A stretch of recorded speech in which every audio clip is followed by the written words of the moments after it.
Remember me next time of sorrow. You can see her when you can die. Another day, tomorrow will bring. Be optimistic. You hear the voice of reason, telling you this could never be done. No matter how reality seems, just hold on to your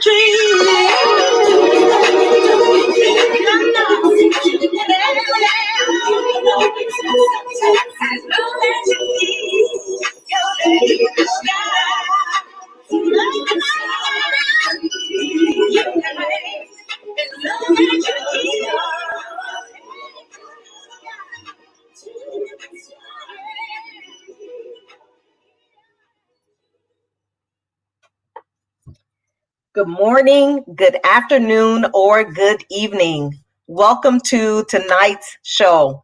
I am so excited that you guys have decided to join Life with Shenita this evening for a conversation with 4 powerful Black women who are successful in their own right in multiple ways. I am a little giddy about it because anytime I have the opportunity to share beautiful people and what they're doing and their resources, I'm just excited. So I am going to just quickly move on so that we can introduce and bring them in.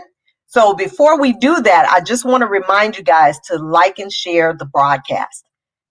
Please like and share the broadcast each week. And again, thank you so much for taking the time to join us each week. I've heard so many great feedback, comments from you guys about the content and how helpful it has been to you all based on the topic. So I just thank you for that.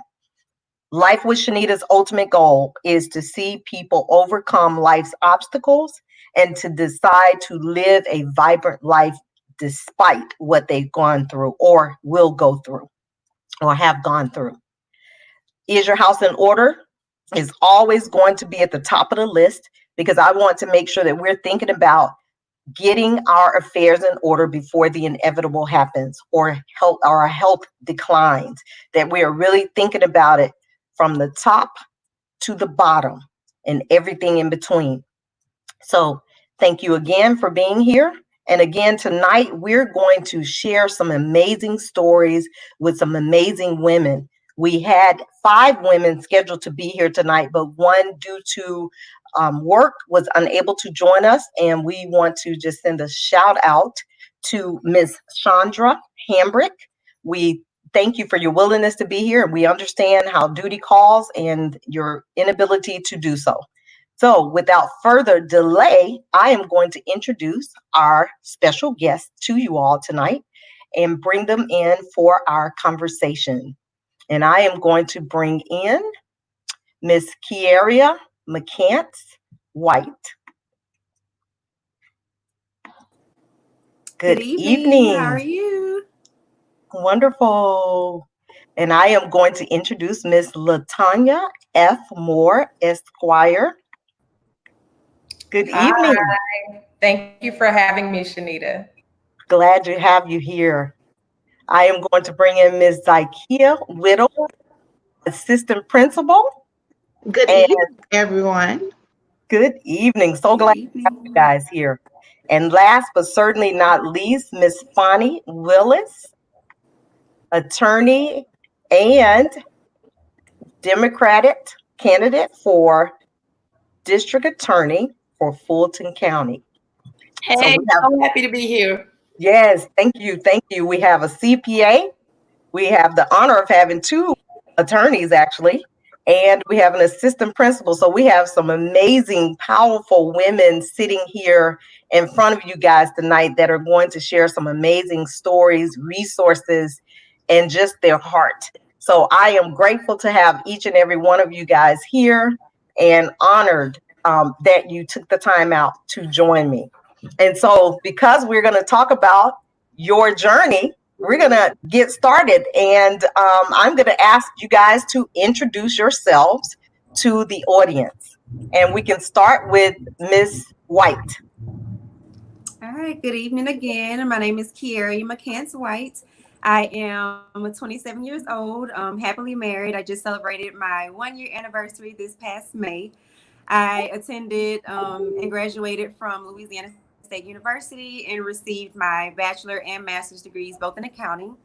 I am currently an internal audit supervisor at a large healthcare company here in Lafayette. I live in Lafayette, Louisiana, and was born and raised in Baton Rouge. And I have, even though accounting is my trade, I do have multiple passions: mentoring, real estate investing, wedding and event planning, and traveling. So I am just excited to be here amongst you ladies, and I'm glad to be a host or be a guest on your show, Shenita. I think you're doing a great job and looking forward to this next hour inspiring others. Thank you. I'm so excited to have you. Yes. And now, Miss LaTanya Moore, will you introduce yourself? Yes, ma'am. And again, thank you so much for having me. My name is LaTanya F. Moore. I am an award-winning attorney, author. I am so excited to be here because my 9 to 5, I know we're going to talk about a lot about the journey, but my previous 9 to 5 before going out on my own, I worked as a federal agency attorney for the U.S. federal government for a number of years. And then now I am in my own business that I've been doing for the past 7 years. And so what I'm most proud of in that is now I actually work with mentoring professional women and showing them how to rise above the noise in the marketplace and become the obvious choice for clients in their industry. And my goal is to show them how to prosper during the pandemic. Awesome. Thank you so much. So glad to have you. And next, Ms. Zykia Whittle. Good evening, everyone. Good evening out there to everyone that's watching us virtually.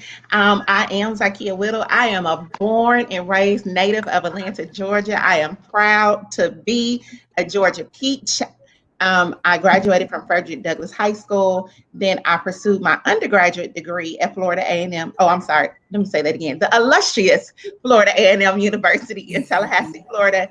And I earned my master's degree from the State University of West Georgia. I have worked in education for over 20 plus years. My current role, I'm an assistant principal. I am very, very, very passionate about my role as a leader in the building and impacting lives. And I can't wait to share with you all my journey into that role as an assistant principal, because it's not always something that I've always wanted. I'm going to talk to you tonight about how sometimes you just have to hear from God.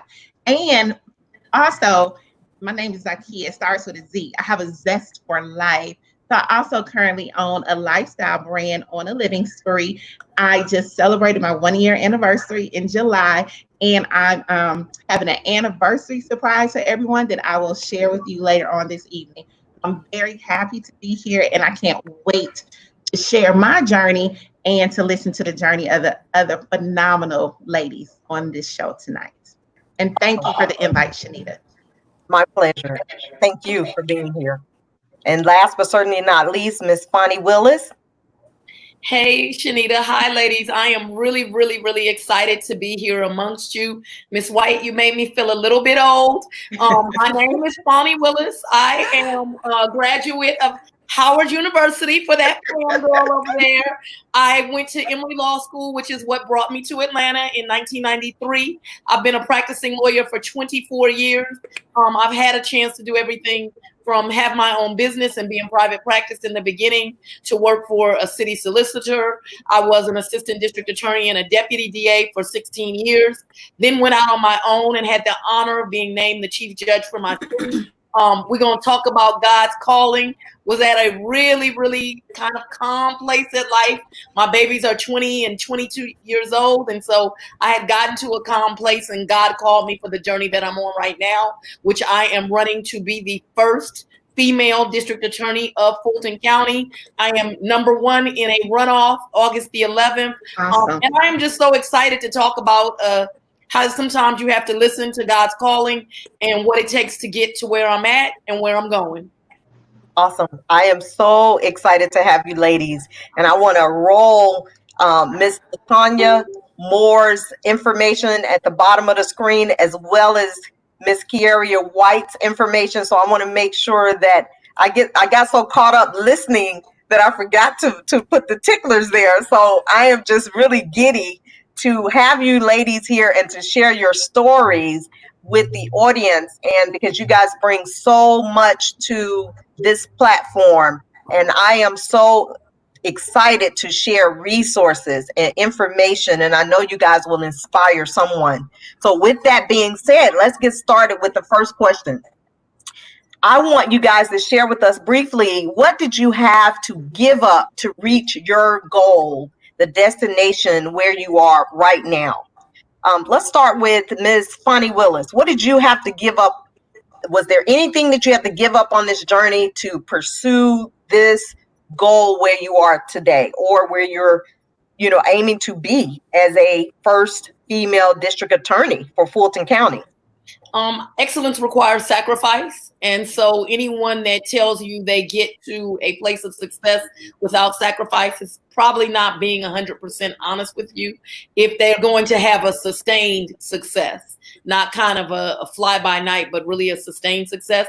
I've given up a lot of personal time, a lot of personal experiences, sometimes at an unhealthy balance, honestly, where my life has been consumed with work and the next trial and the next big trial. And so that there was sometimes sacrifices to my family and being able to spend time with my daughters, which is what I really wanted to do. And you really reflect upon as they hit 20 and 22. But I can now see as you move along your journey that I needed all of those lessons, and that sacrifice was required to go where I'm going. But certainly a lot of just personal time. Awesome. And for you, Miss Zakia, will you share? Was there anything you had to give up on this journey? You know what? I don't think I like to use the word balance. So what I had to do was to find balance in life to make it work. So whereas I might have spent a lot of time in one area that was keeping me from what I needed to accomplish, then I just found balance, because balance helps to keep you whole. And, for me, and one thing I will say, I'm fortunate enough, I don't have the responsibility of a husband and children. So, my time is a lot more flexible than women entrepreneurs that have to have that balance of being a wife and a mother, because I can see how things can be sacrificed.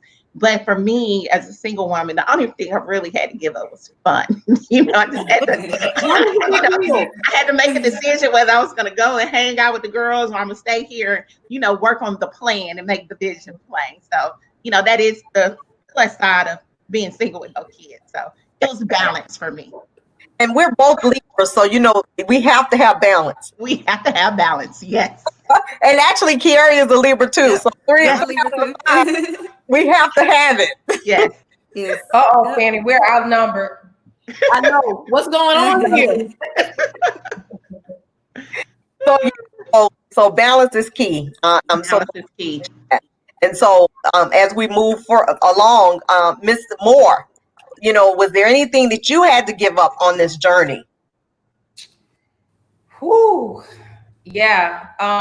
It's interesting, because I think that some of the things we think about is some of the good stuff, right? Like I listened to, the family sacrifices and things, and those are things that you definitely want to get back, right? Because like Fanny said, you wake up one day and your kids are adults. And realize there's some things that you missed that you may have wanted to be there for. So I definitely echo that. But I think for me, the other side though is that I had to really give up my own plan, right? My own way of thinking. I had to give up being so married to if we're talking biblical, the old jawbone, right? Like Samson killed 10,000 men with a jawbone, but he didn't keep it, he threw it away. And so for me, I held on to a jawbone way too long. And once I gave that up, right, and realized there are new methods, there are new things, and there are things that you don't know. Like, you've had successes, but you're trying to get here and you right here. So what's that in between? And so I realized I had to submit, right, to the leadership of others, to the education and teaching of others to get me from here to here. And so those are the things that I gave up unwillingly, right? Because I held on to them too long. But I think now, having made that decision and made that mindset shift, it has completely changed the game in my business. Awesome. I love it. And last but certainly not least, Ms. White, was there anything along this journey that you had to give up? Yes, definitely. On my journey to become a CPA, I made the difficult decision to push back my start date. So when I graduated college, I did have a start date to start working my full-time job, and I had not started passing the exam yet. So I actually pushed my start date back a few months, and I studied full-time like it was my job. So 8 to 5 hours study. And I also had a friend who worked full-time. So when she got off of work, I studied from 6 to 10 with her. So for 4 or 5 months, that's all I did. So I definitely gave up some personal time when my friends wanted to, go out or do something, a vacation. I had this, goal in mind, and I had to study and I had to make sure I passed those exams. There are 4 parts to the exam, and because I gave that much time into studying, I was able to pass 3 of them on the first time. But there was one exam that I did take multiple times to take. But I do think that giving up that time actually helped me pass the other 3 the first time, which it has a 50% pass rate. So I definitely agree with Miss Fanny that, giving up that personal time definitely helped me pass the exam and get me to where I am now. Awesome.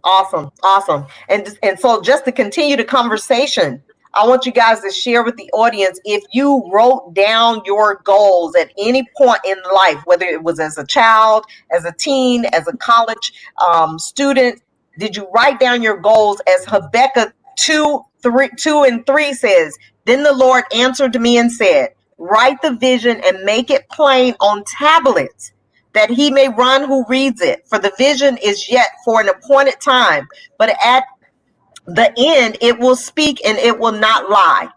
Though it tarries, wait for it, because it will surely come. It will not tarry. So I want you guys to share with us, did you write it down? Do you have a journal? Do you keep a log? Did you say, let me go back to that book that I wrote when I was a teen, and I can see where I was on a track to this place where I am today? Let's start with Miss Moore. Miss Moore? Because you saw me laughing up here. Girl, I am too old to know where anything I wrote in middle school and high school, it does not exist, right? My parents have fire in their house. I don't know where any of that is. No, but seriously though, it's interesting. When I was younger, I just used to always say, like, I'm gonna be a lawyer. I'm the first person in my family, like on my father's side, to go to college and go to an advanced degree. So it was just one of those things that I think initially people thought that I was just saying. But I always knew, because the way we were raised was, what do you want to do? Like, look, you had to answer that question almost every day. So you had no choice but to be focused on whatever that next phase in life was going to be. I wouldn't say that I wrote it down physically, but it was definitely etched in my heart. It was definitely etched in my mind. Like, it was written somewhere, maybe not, physically, but I think this new shift, and I know we're going to get into the full journey for all of us later on, but what really helped me, and this is where writing down comes, somebody gave me some really great advice. They said, you need to dedicate your business to the Lord. Because once you dedicate your business to the Lord, now you have made a commitment, not just for what you're going to do, but for the future of your business, right?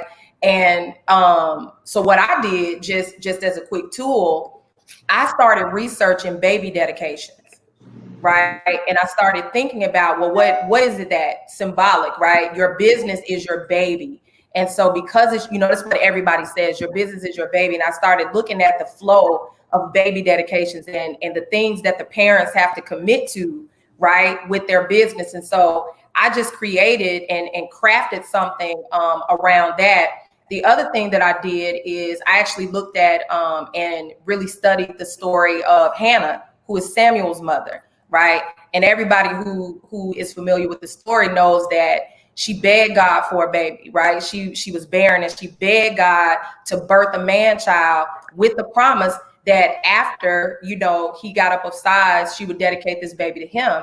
And that again was part of the symbolism. And so I was like, well, what did she do? Right. And those were the things that I wrote down. And it's been for me, it's been a game changer in my business. Awesome. And Miss Fonnie Willis.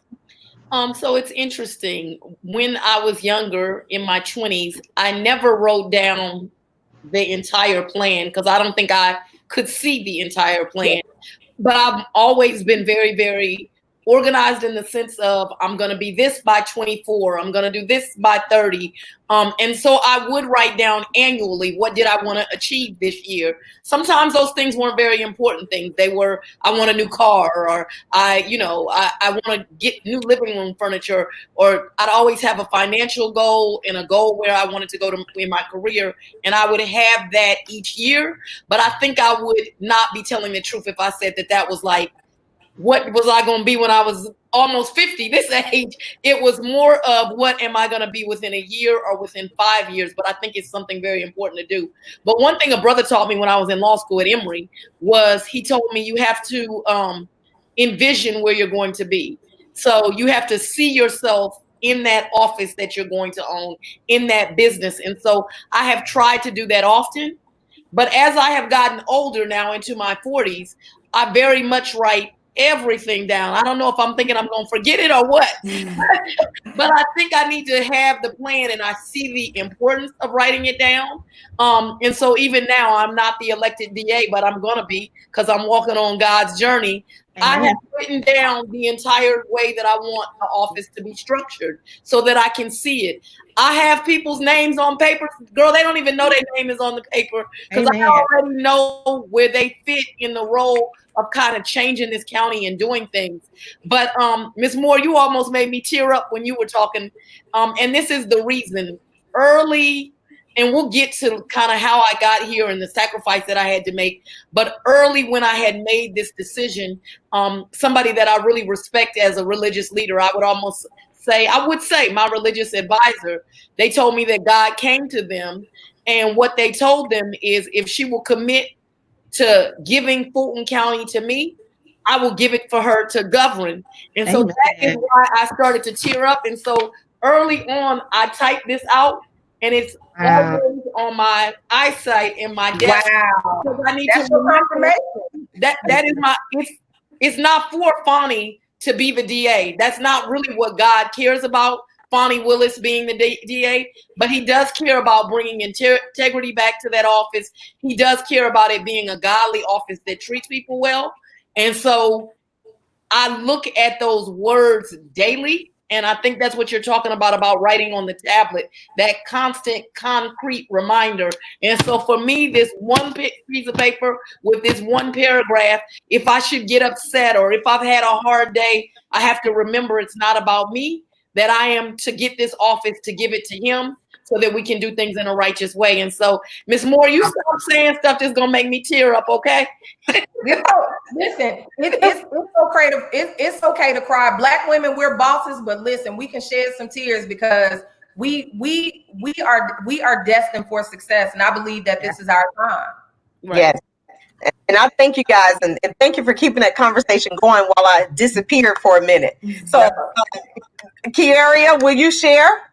Yes, of course. So I actually write down everything. I was so specific where I wrote down, before I met my now husband, I wrote down what qualities I wanted my husband to be. And I actually prayed about it. So this was before I met my husband. I was single at the time, and I said, you know what? Let me write down, make it plain what I would like to see in a husband. And you know, he met most of the everything that I wrote down. So I strongly believe in writing things down. I also currently have a 30 before 30 bucket list, and so I keep that in my journal, my calendar that I keep in my purse with me every day. So you know, I can reference back to it. And so I broke it down by different categories: family, places I want to travel, sports, mentoring. So I have different categories for what I want to accomplish in the next 3 years before I turn 30. So I think that it's a great idea. It actually keeps you in mind. Seeing it on paper and, you know, seeing it ahead of you will definitely help you, you know, make those goals. You're on a living spree. Yes, I am. And you guys definitely got to connect, all of you, Yes. beyond today. Yes. So last but certainly not least, Miss Widow. Well, from the education standpoint, it's been innate in me. My brother was an honor roll student. He was in the gifted program, and my mother credits it for me for doing that because when I was a little child, we used to sit and play school. So I would make up the work, I would check the work, I would teach my brother, I would teach the teddy bears. So I was just a natural born educator. And then the funny part is one of my friends, you know, Shari, one of my friends said, a lot of times when we do vision boards, we just cut out pictures and put them on a board. She said, but we need to choose a word and focus our vision board around that word. So my word for 2019 was intentional. So the pictures that I put on my vision board all led back to that word. And it's not just the vision, but it's what you walk in and it's what you do. And if this is not intentional, this is not worth my time. And it's so funny because I looked at the board from 2019 here in 2020 and the things that have come into fruition for this year. I was like, wow, I put it on the board because you know sometimes we do vision boards and we put them up and sometimes we forget that they're there. And then when I pulled it out, I was like, wow. And starting a business and being on a living spree was on that board and it happened. So, you know, goals are in us. Sometimes we don't write it down, but when you just get up and you walk in it and you're purposeful every single day and you wake up with the intention of accomplishing something, whether it's big or small, because small things lead to big things. So, you know, I can just tell everybody we're just goal focused and goal oriented, and we make things happen and get it done. Yes, yes. I love the fact that, you know, I hear so many professional, you know, goals that you guys have reached. I hear some personal goals that you've reached as well. And I'm excited because LaTanya will help us protect our brand and understand the need to protect Yes. it. You know, as my book is Your House in Order? And, you know, going through the loss of my husband and us not having all of our I's dotted and T's crossed on Right. a personal level, when we think of our professional level, we also need to make sure that we're thinking about dotting the I's and crossing the T's and making Right. sure that we are protecting our business, which is, Yeah. as someone said, I think it might have been LaTanya, our baby. You Yes. know, so I'm excited that you guys are here and you're sharing all of these wonderful resources. So as we continue our conversation, what mistakes have you made along the way? And I'm going to ask each of you a different question. So for the sake of time, and so I'm going to go to the youngest of the bunch, Miss White. What mistakes have you made along the way on this journey that you can share with the audience so that they can hopefully avoid those mistakes? I would think the first thing that comes to mind is waiting to pursue your passion. Mm-hmm. So all of us have, you know, college degrees, or we've gone to school for this one thing, but there may be something deeper within that you really have a passion for that may not be the same as what you received your degree in or what you're currently working in. So I think that being scared is something, and being afraid to go ahead and jump out and make that business decision earlier could be, you know, a mistake that I wish I would have started a little earlier. But you know, everything happens for a reason. You know, the time worked out perfectly as it did, but I just feel like having that internal Confident. internal, yes, confidence, you need that. And I kind of had that. I could have had more confidence early on to reach my passions rather than my trade by day. Awesome. Thank you for sharing that, because I do know that a lot of times fear is truly a factor, and it will stop us from moving forward in our destiny and our goals. And when I think of Fonnie Willis going for district attorney of Fulton County up against someone who's been in the office for 20 something years or however long that's been, could have been intimidating, but she said God directed her path to be confident in this walk. And so you're right, sometimes fear can stop us. And so I'm grateful that we're moving beyond fear and being confident and bold in these moves. And so keeping with our conversation, Miss Whittle, what is the biggest factor that has helped you become successful? You know what? Believing in myself. Um, in my celebration of celebrating my 1 year of On a Living Spree, my brand manager had me to talk about life's lessons. And one of them is don't be afraid of no. And one of the things, if I could tell my younger self that, that would have truly helped me along my journey. But no does not mean no forever. It just means not right now, or this is not the best situation for you. So, I haven't always walked in power and I haven't always walked in confidence, but this life's journey has taught me that. And, I'm a true believer in what is for me, and I am going to have it, claim it, and attain it. I love it. I love it. And just keeping with that same question, I would like for Miss Moore, I would like for you to answer that same question. Like, what is the biggest factor that it has helped you become successful? Wow. The biggest factor, I really think it's just being relentless and resilient. Because for me, and I know we don't have time to go through the entire thing, but for the people that do know my story, the road was beyond rough, right? It was non-existent. It wasn't there for a while. And so I think that when you like now where I am, right, and I look back over all of the things that happened, I had to ask myself, how did you make it? How did you get through it? I tell people all the time, I could have done a lot of things that, I couldn't stand and be proud of, even at this point right now, because that's not the type of woman I am, right? So I wouldn't be able to look back over everything and be proud. But I think that for me, it really came down to just a knowing just in my spirit, like this, you will recover, you will make it. You know what I'm saying? It's I don't know. It's like that, that thing that just drives you, that that you are going to make it regardless of how bleak things are. And so I think that you got to dig deep sometimes to find it. I posted something. I saw this quote, and I actually put it on my Facebook banner, and it goes something like, "I survived because the fire inside of me burned hotter than the fire on the outside." And so for me, that really like encapsulates where I am right now. And I would just say definitely resilience and just that knowing that it's going to be all right. Mm-hmm.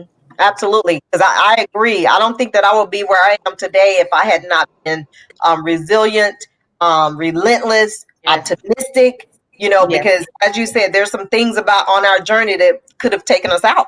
Yes. And so I'm grateful that we are still here persevering through the journey. And so Miss Fonnie Willis, will you also share what has helped you become successful on this journey? I think what she said is right. It's not that you're not going to get knocked down. You are going to get knocked down. You are going to have failures. You have to get back up. I don't know how many of you know, but 2 years ago, I ran to be the Superior Court judge. The truth of the matter is, when I was a little girl, I thought I would end up being a judge. And so an opportunity presented itself and I ran for the position. But I did not prevail in that. I did very well on the first one and then I went again. But I can remember the entire time I was running, not feeling like, almost like I was forcing a square peg into a round hole, and that maybe that wasn't there. And just, so people can know what God will do. I got 49.8% of the vote. You need 50.1. And then the second go round, we came back, and I'm gonna talk about you Democrats. Y'all didn't come back a lot. They didn't vote for me, and I ended up with only 44% of the vote. And at this point, I had left my job. And I can remember sitting in my house looking at jobs on the computer like you would be doing. We're like 2 days after the election, and I'm really just confused. Like, I don't understand. I was this close. Like, what you doing, God? This don't make sense to me.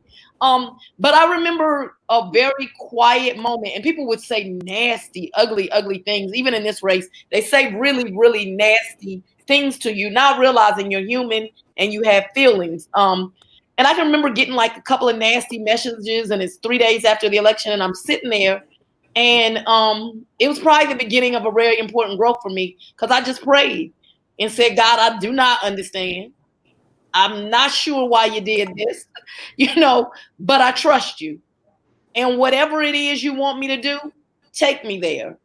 And it's not like I woke up the next day and it happened, but literally 2 days later, people started calling me, asking me to represent them.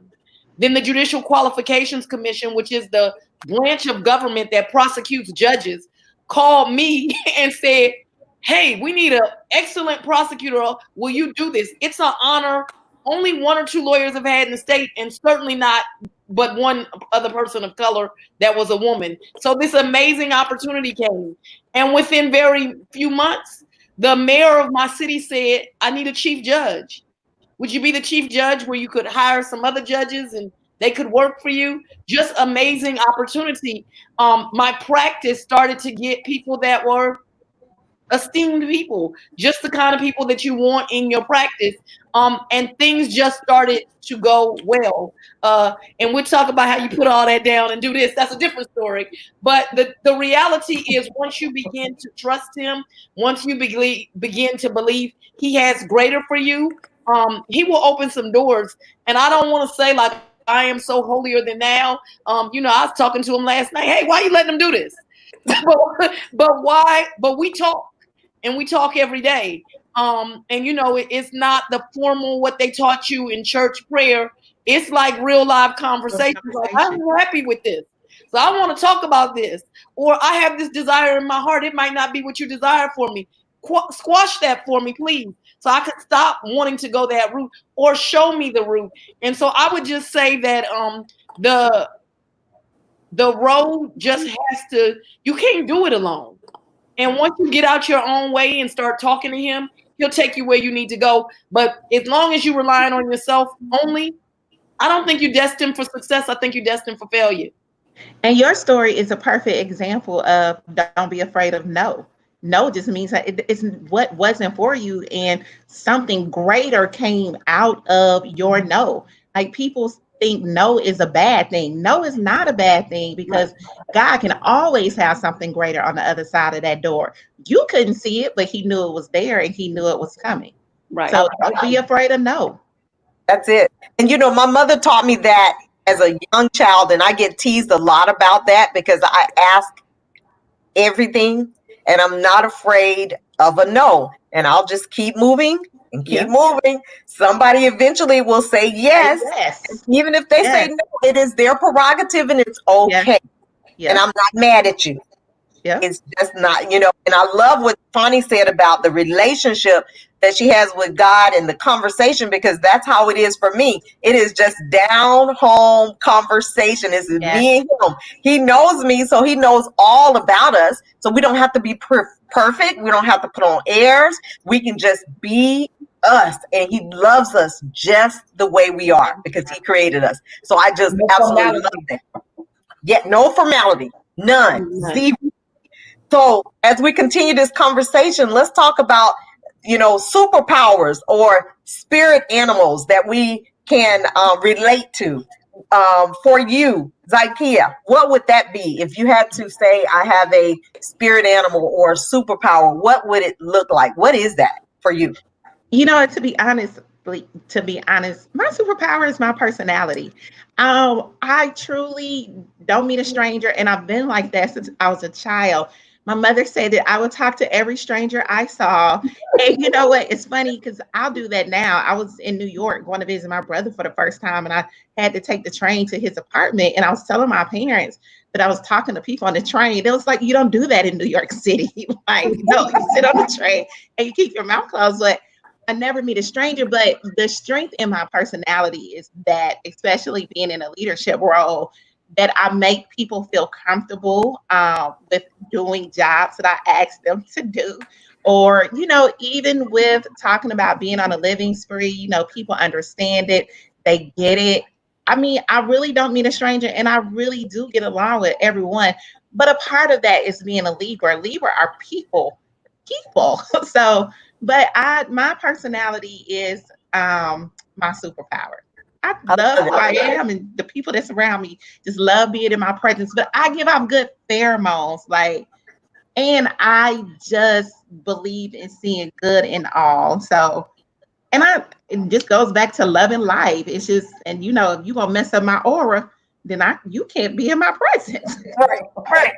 You got to go. You got to go. You got to go. It don't matter if you're This family or is not. You got only to go. like, I don't do moody, I don't do attitude, I don't do mad, because if I allow you to make me mad, then now you have power and control over me. I don't believe in giving somebody else power other than him. So yes. That's it. I love it. And so I want to transition a little bit to Ms. Moore again. I want to ask you this question. Have you always known that this was going to be your career? I know you said it earlier a little bit, but did you change your mind at some point on the journey and say, no, this is too much, I can't? Or did you know that and you kept moving in this direction as an attorney? And I want to answer that one too when she gets done.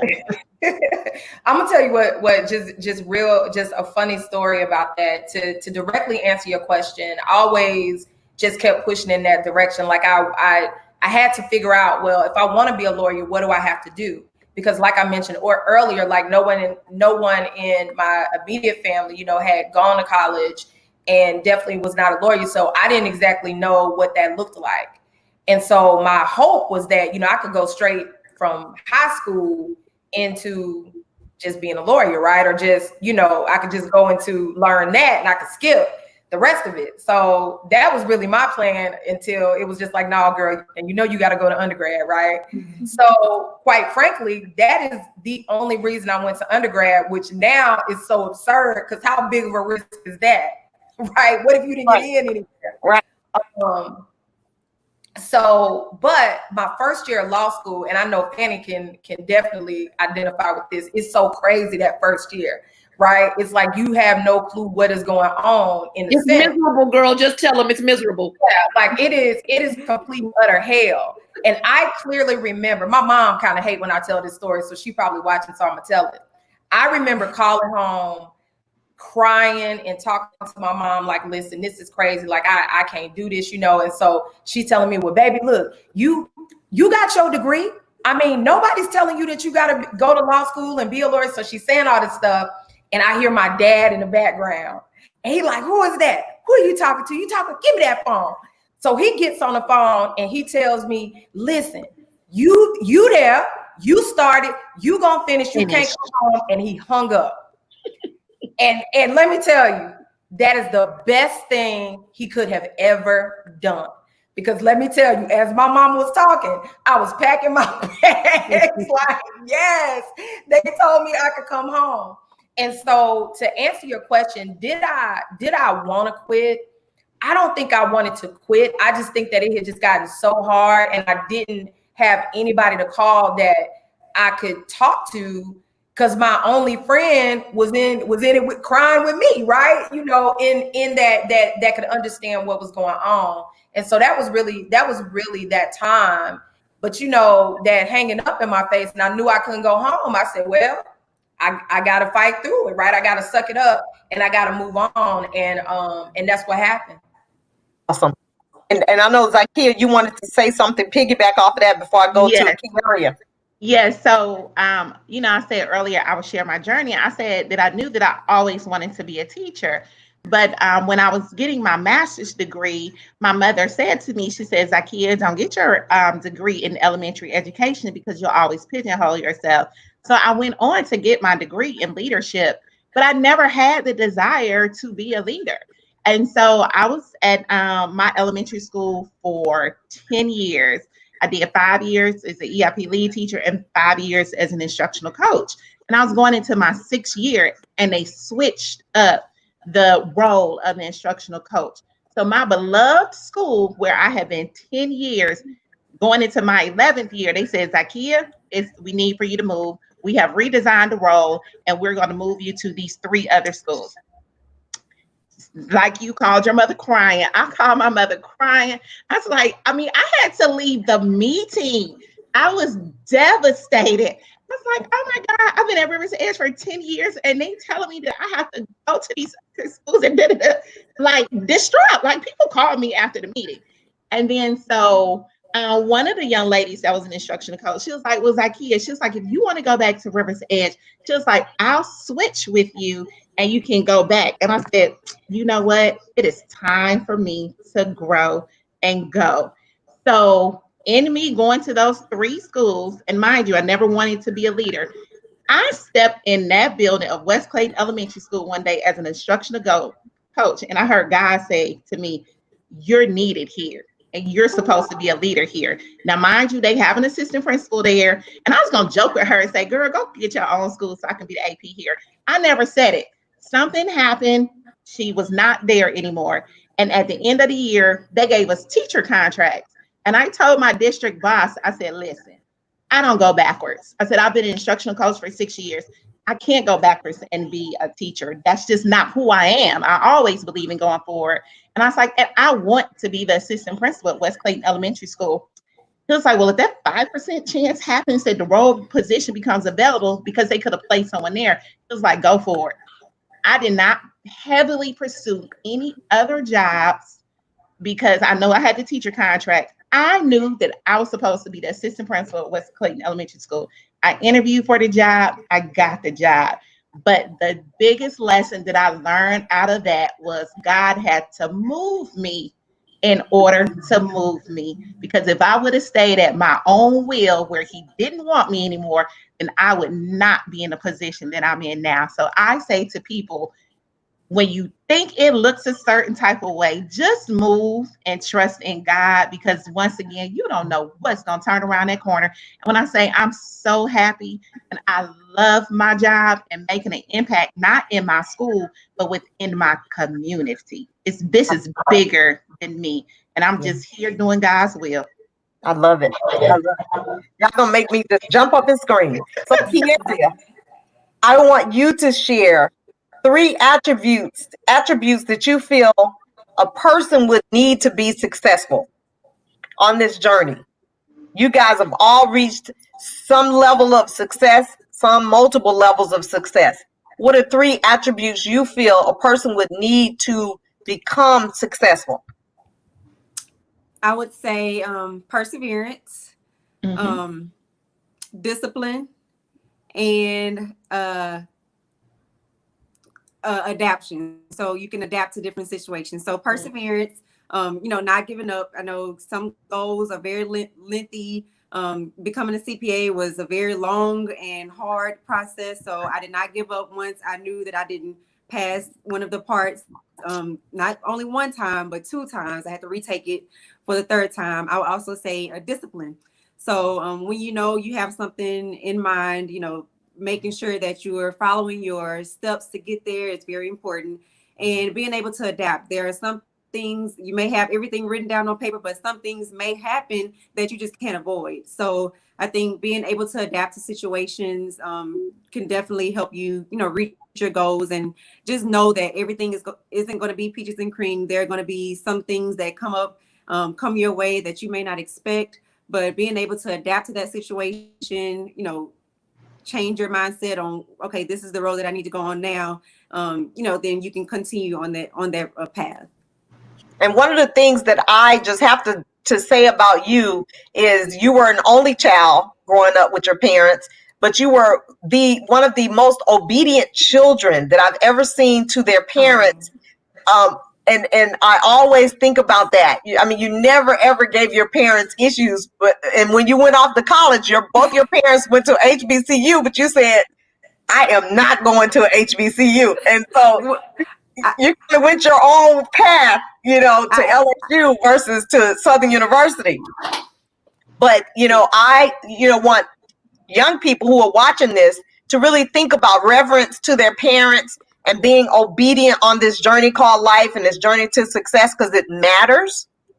I'm not saying that you shouldn't, have your own goals, but as we're navigating towards adulthood, obedience is so important. So thank you for being a great child and still as a great child today, as I'm sure all the other ladies are too, but I know you personally, so I can say that. And so you're welcome. And Fonnie, would you share the 3 attributes you feel are necessary for a person to be successful? And then I want you guys to also leave a parting word to the audience on what could help them become successful on their journey.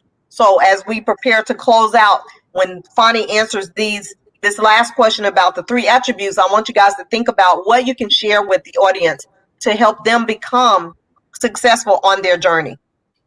I think Kiera actually nailed it. I don't think that I can even add to that. I would agree with her. I think that when you get knocked down, you have to get back up. It's not kind of the one that it's always that story of the tortoise and the hare. You just got to kind of keep getting up and keep pushing and keep moving forward. But every time you get knocked down, you cannot be willing to quit. I thought about Miss Moore's story. My father raised me as a single parent. And the lesson he beat in my head is that anybody can quit. The easiest thing in the world you can do is to quit. And so if you just persevere and never quit, you're going to get to your goal, because they can't keep you from it, because you just keep going after it. The second thing I would say to do is to believe in yourself. One question you didn't ask me, but you asked other people, is a mistake I made along the way is to lessen my shine to make people around me feel better about themselves. And women have a horrible habit of doing that to keep their girlfriends, to maybe the man that's in their life. They don't want to outshine them. It's not that you're outshining anyone, but you can't dim your own shine. And so I would just say, keep doing your best and your most excellent self that you can be. And if it makes people around you uncomfortable, you're probably around the wrong people. Exactly. You need to change your circle. And the third thing that I would say is to have people around you that encourage you. You will find in this life that everybody don't love you, and it's okay. You ain't the right person for their circle. But as long as you are not a person that thinks you're better than anyone, and you are good to the people that you can touch, let them do they hate on their own, and just kind of keep doing your journey. And if you keep persevering, if you don't lessen your own shine, and if you surround yourself with people that encourage you and you encourage, I don't see how they could keep you from success. I love it. Thank you. That is the icing on the cake. And so I am sure that you will be an amazing, amazing DA. Oh, yeah. Who's the next DA? When elected. When elected. There you go. When elected. Yes. So I wish you all the best in that arena. And so as we prepare to close out, I want you guys to share, 60 seconds with the audience, what you can help them be inspired to continue their journey. Ms. Moore, would you start us out with that, please? Absolutely. One of the things that, and I thought about this when Fanny said what she said about getting knocked down. I think that in this life, you have to decide if you're going to be a champion or if you're going to be a contender. right? Anybody can get in the ring, but it takes heart to win, right? Because when we think about boxers, right, the person with his or her hand held high, they're beaten, they're bloody, they got broken noses, a broken face. Sometimes their hands are broken. But what they did, they said, I'm going to continue through the pain. I'm going to fight through the pain, because that belt, whatever it is, that bout, whatever they're fighting for, is that thing that's worth going through the fire and emerging the winner, right? And so I think that we all can probably look back on our lives and see those times where we were beat down, we felt defeated, right? We were broken, we were hurt, but we kept going. And we kept going. And now most of us, we can hold our hands up, right? We can hold our hands up high because we know we're the champion of our purpose. We know that we are the champion of that thing that was pushing us. And so what I'm saying, especially now during this time, especially now in a time such as this, when you see that people that look like us, especially women, are being degraded, are being disregarded in ways that it always happened, but now it's happening on the world stage for us to see and decide, what are we going to do, right? Because for every woman and every person that's degraded, if they look like you, that could very well be you. And I think that as we go on this journey, we have to ask ourselves, when we push through purpose, what is that thing that we're willing to do? Are we willing, right? Are we willing to take a hit? Are we willing to do that? Right? Because if you're not willing to take a hit, you can never be a winner. It's as simple as, you're definitely not going to be a champion, right? Because you can't get in the ring and win and not get hit. That's right. I appreciate that. It's not going to happen. It's not going to win or not. Mm-hmm. I appreciate that. I have a friend and he always says, "Hello, champ," and it makes me think, wow, I am a champion in my own journey. So I appreciate that.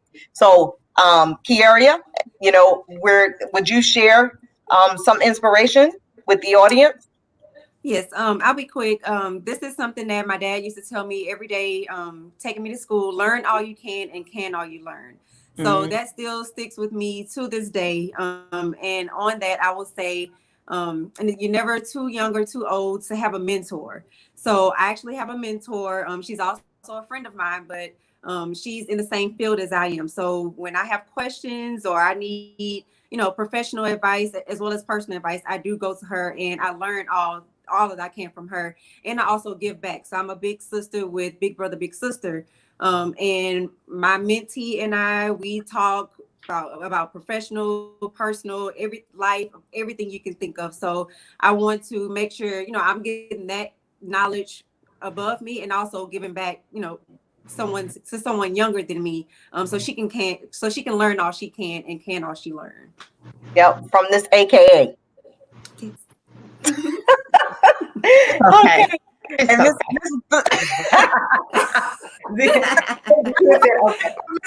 Whittle, we're gonna let you inspire those with those Delta words, inspiring words. Yes. One of my favorite quotes to live by is, "They all laugh at me because I'm different, but I laugh at them because they're the same." So don't be afraid to stand out in the crowd. Be different. Being the same as everyone else, you're going to get the same results. You don't want to do that. You want to be different. And tying that into the brand, being on a living spree. Listen, my parting words to you is, life is short. Do what you want to do now, because you don't know when God is going to call you home.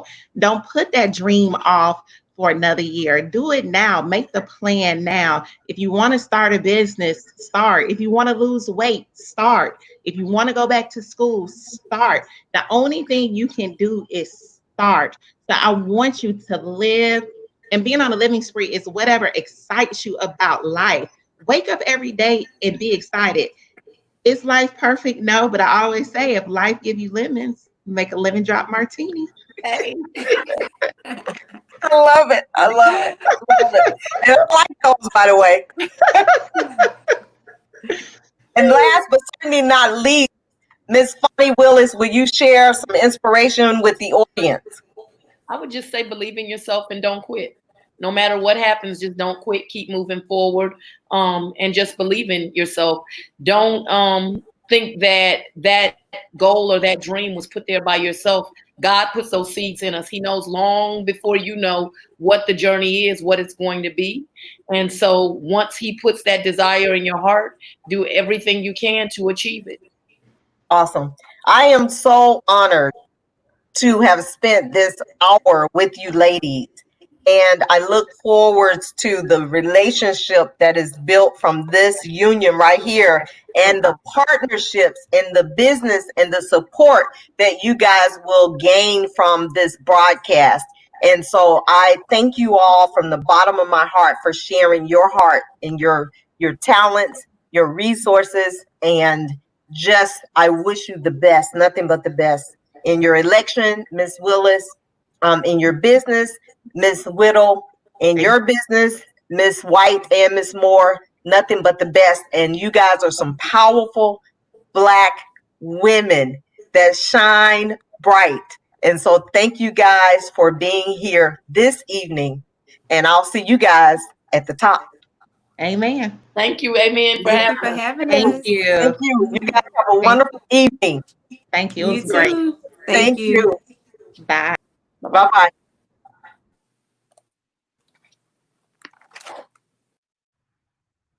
So, thank you guys for joining us this evening. That was amazing with those amazing women. I am just so honored and I'm so full. And I just want to thank them again for taking the time to be with us tonight. And thank you guys for joining us this evening. And remember that I love you, but God loves you most and He loves you best. Please remember to tune in next Thursday at 7 p.m. Eastern Standard Time. Again, we will have an amazing conversation about forgiveness. And I am excited because I have a very close cousin that will be sharing this conversation about forgiveness with me next Thursday night. So until then, you guys have a wonderful, wonderful evening. And don't forget to like and share the post and to send your questions in prior to the show next Thursday. If you could send them in by next Wednesday, the show is on forgiveness and it is going to be powerful. Miss D. Collins, Dunamis Power, D. Collins will be at the table with me. So I hope you guys will join us in that conversation about forgiveness. In addition to that, if you'd like to purchase the copy of Is Your House in Order or Abiding Love, you can purchase those copies through me or through Amazon. And remember to live your life on purpose and to stay optimistic about your life. And so again, thank you all for being here.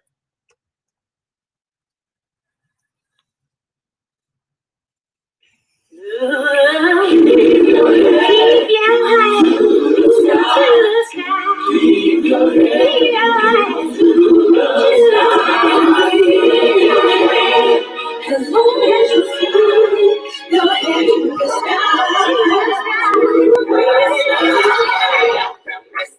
when the midst of sorrow, you can't see how when you look down. Another day, tomorrow will bring.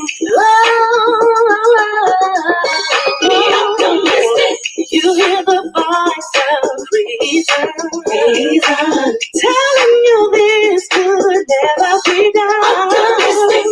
No matter how reality seems, just hold on to your dreams.